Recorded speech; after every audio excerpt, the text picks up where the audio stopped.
Hey, so skill number 9, master the English section first.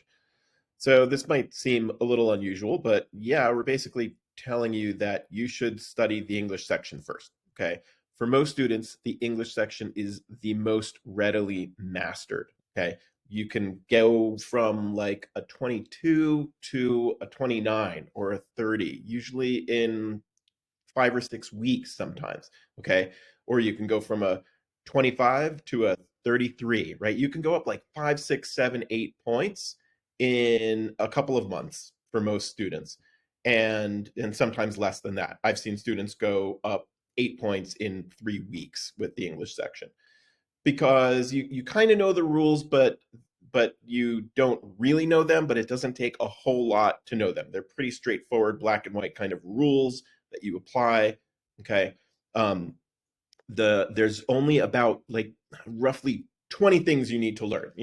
Some stuff about semicolons and colons. You have to recognize some things about redundancy questions, like the shortest answer is right.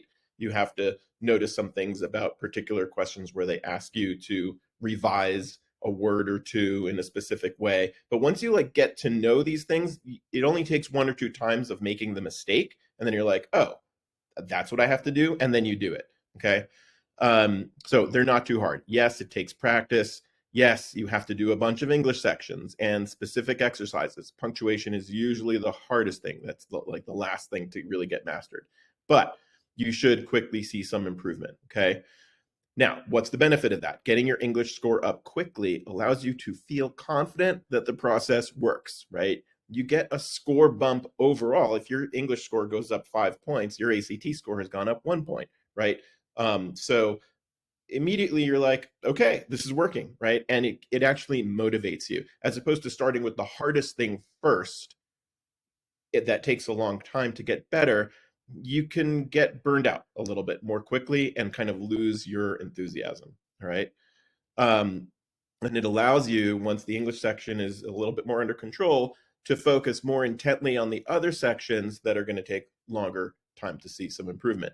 So then you could, pick the other three sections or maybe one or two, and you can put more energy into that and improve. Okay. So yes, you will have to get better at every section. And I'm not saying that just the English section and you're done, but um, having one section solidly under your belt early on can make the process a whole lot easier.